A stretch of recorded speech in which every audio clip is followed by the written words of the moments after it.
ജനുവരി 6-നെക്കുറിച്ചോ രാഷ്ട്രീയമോ പ്രത്യയശാസ്ത്രപരമോ യഥാർത്ഥമോ സാങ്കൽപ്പികമോ ആയ ഏതെങ്കിലും പ്രത്യേക ഭീഷണിയെക്കുറിച്ചോ കലാപത്തെക്കുറിച്ചോ പ്രതിഷേധത്തെക്കുറിച്ചോ സംസാരിക്കാൻ ഞാൻ ഇവിടെയില്ല. ഉൽപ്പാദനപരവും ഉദാരവും സ്ഥിരതയുള്ളതുമായ മാനസിക മനസ്സ്, സമ്പദ്വ്യവസ്ഥ, ഭരണകൂടം എന്നിവ അനിവാര്യമായും അടിസ്ഥാനമാക്കിയുള്ള വ്യക്തിഗത സ്വാതന്ത്ര്യത്തെയും സ്വയംഭരണത്തെയും നിയന്ത്രിക്കുന്നതിൽ സർക്കാരിന്റെയും കോർപ്പറേഷന്റെയും ഇതിനകം തന്നെയുള്ള വ്യാപ്തിയെക്കുറിച്ചും വികസിച്ചുകൊണ്ടിരിക്കുന്ന കൂട്ടുകെട്ടിനെക്കുറിച്ചും സംസാരിക്കാനാണ് ഞാൻ ഇവിടെ വന്നിരിക്കുന്നത്. അതിനാൽ വർദ്ധിച്ചുവരുന്ന പ്രശ്നത്തിലേക്ക് വെളിച്ചം വീശുന്നതിനായി ഞാൻ എന്റെ അഭിപ്രായങ്ങൾ ഏറ്റവും പൊതുവായ രീതിയിൽ ആരംഭിക്കാം. Welcome back to the channel, guys. Today we are watching Dr. Jordan Peterson got directly into the belly of the beast, a congressional hearing, and absolutely dismantle the modern surveillance state that the left is trying to build right under our noses, while the Democrats and the mainstream media are busy trying to cancel him or distract you with nonsense. Peterson is sitting there warning us about a future where your freedom is gone before you even know you lost it. He's talking about the merger of big government and big tech. And honestly, he looks like the only adult in the room. You need to hear what he says about collusion, and we, the elites, are so desperate to shut them up. Stick around. Before we dive in, do me a huge favor. Smash that like button if you believe in free speech, and subscribe so we can keep bypassing the algorithm and getting the truth out. Let's get into it. ഇന്ന് ഇവിടെ സാക്ഷ്യപ്പെടുത്താൻ എനിക്ക് ലഭിച്ച പദവിക്ക് എന്റെ നന്ദി പ്രകടിപ്പിച്ചുകൊണ്ട് ഞാൻ ആരംഭിക്കാം.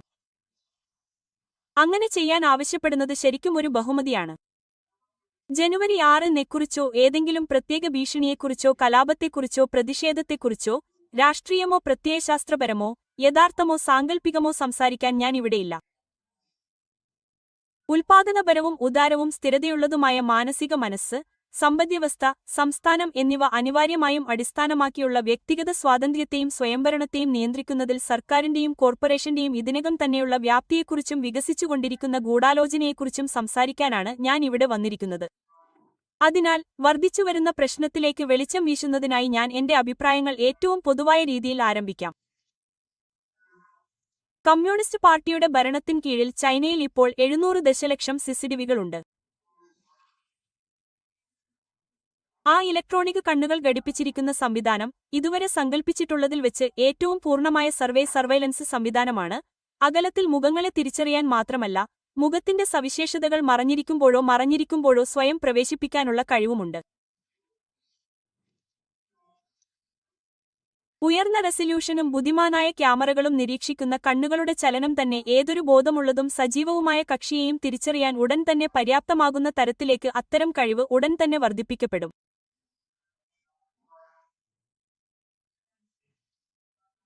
ഈ സംവിധാനം നിർമ്മിക്കാൻ ആവേശത്തോടെ സഹായിച്ച ബുദ്ധിശൂന്യരും നിഷ്കളങ്കരും അഭിമാനികളുമായ എഞ്ചിനീയർമാർ ഇതിനെ സ്കൈനെറ്റ് എന്ന് വിളിക്കുന്നു. മനുഷ്യത്വത്തെ നശിപ്പിച്ചുകൊണ്ട് സ്വയം സംരക്ഷിക്കാൻ തീരുമാനിച്ച കൃത്രിമബുദ്ധിയുള്ള റോബോട്ട് ബുദ്ധിജീവികളെ ഉൾക്കൊള്ളുന്ന പ്രശസ്ത സയൻസ് ഫിക്ഷൻ സിനിമ ടെർമിനേറ്റർ പരമ്പരയിലെ ഭയാനകമായ തെറ്റായ പദപ്രയോഗമായ തെമ്മാടിയും എല്ലാം കാണുന്നതുമായ സാങ്കേതികവിദ്യയ്ക്ക് ശേഷം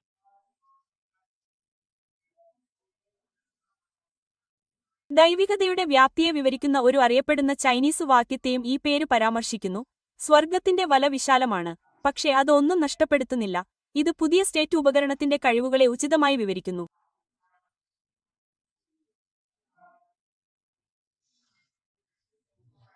ചൈനീസ് സോഷ്യൽ ക്രെഡിറ്റ് സിസ്റ്റവുമായി ഈ സിസ്റ്റം സംയോജിപ്പിച്ചിരിക്കുന്നു.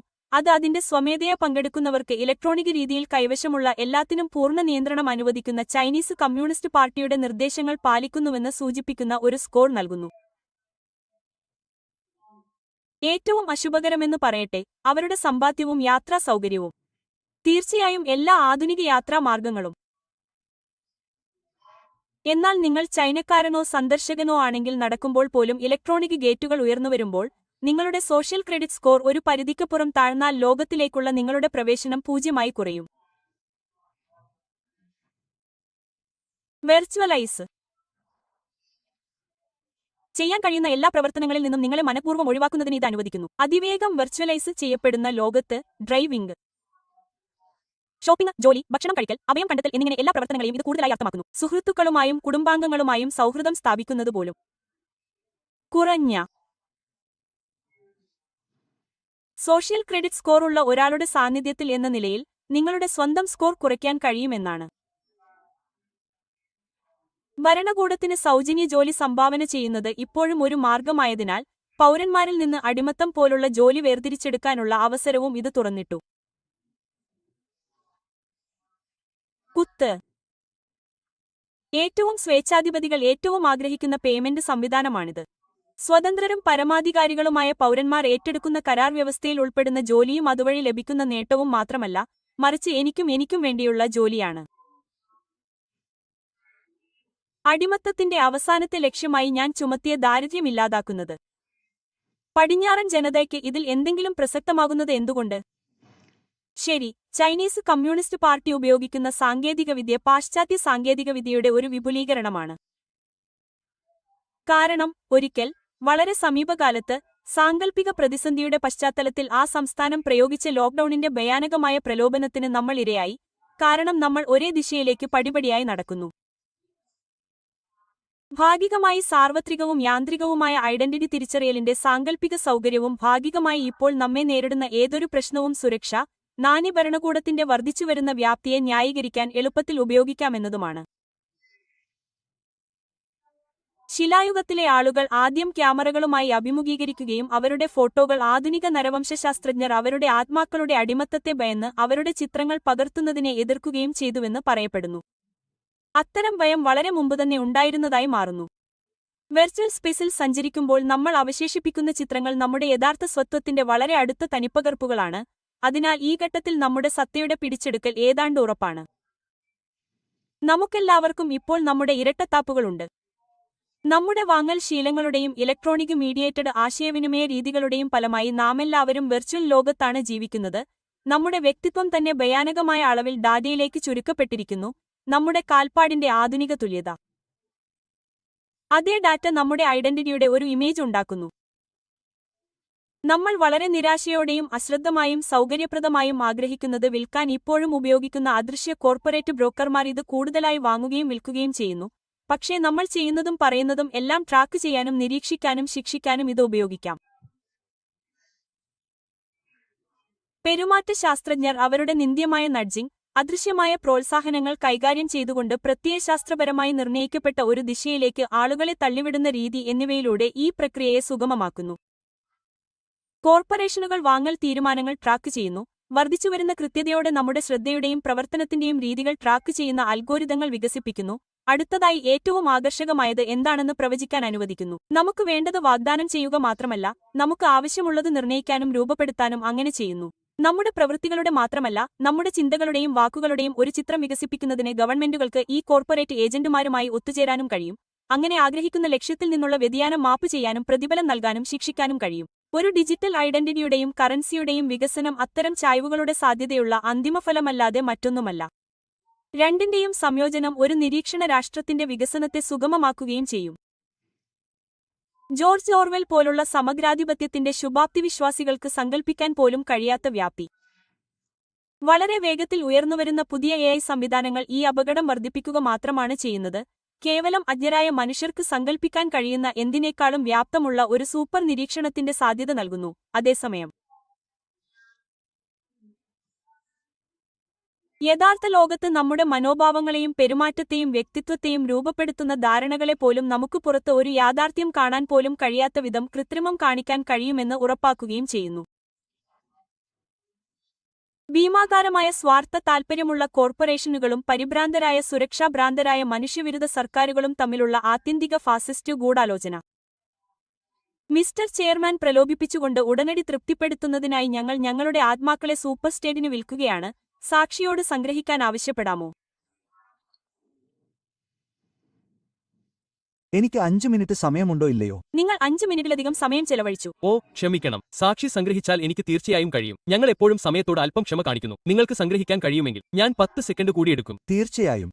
അതിലെ പൗരന്മാരുടെ യഥാർത്ഥ ശ്രദ്ധാരീതികളും പെരുമാറ്റരീതികളും മാത്രമല്ല, ഏറ്റവും സാധ്യതയുള്ളവ പ്രവചിക്കാനുള്ള കഴിവ് വർദ്ധിക്കുന്നതിനനുസരിച്ച് സാധ്യതയുള്ള കുറ്റകൃത്യങ്ങൾ പോലും പീഡിപ്പിക്കപ്പെടാനുള്ള സാധ്യത വർദ്ധിക്കുന്നു. നിങ്ങൾക്ക് ഒന്നും മറക്കാനില്ലെങ്കിൽ, സംരക്ഷിക്കാനും നിയന്ത്രിക്കാനും നിരീക്ഷണത്തിലേക്ക് തിരിയാൻ സാധ്യതയുള്ളവർ നയിക്കുന്ന മുദ്രാവാക്യം എന്തായിരിക്കുമെന്ന് നിങ്ങൾ ഭയപ്പെടേണ്ടതില്ല. രഹസ്യ പോലീസിന്റെ തലവനായ ലാവെൻഡി ബെരിയയുടെ പ്രശസ്തമായ സോവിയറ്റ് ഏകാധിപത്യ തമാശ എന്തായിരുന്നു? ആ മനുഷ്യനെ എനിക്ക് കാണിച്ചു തരൂ, ഞാൻ നിങ്ങൾക്ക് കുറ്റകൃത്യം കാണിച്ചുതരാം. സ്റ്റാലിന്റെ കെജിബിയുടെ കാലത്ത് ആ വാക്കുകൾ വളരെ സത്യമായിരുന്നു. അന്ന് പോലീസും രഹസ്യമായിരുന്നു. പക്ഷേ ഇപ്പോൾ നമുക്ക് ചെയ്യാൻ കഴിയുന്നതും ചെയ്യാൻ സാധ്യതയുള്ളതുമായ കാര്യങ്ങളുമായി താരതമ്യപ്പെടുത്തുമ്പോൾ അതൊന്നുമില്ല. അവരുടെ സമഗ്രവും സൂക്ഷ്മവുമായ പ്രവർത്തനം പോലും നമുക്ക് കണ്ടെത്താൻ കഴിയാത്തത്ര രഹസ്യമായ ഒരു പോലീസ്.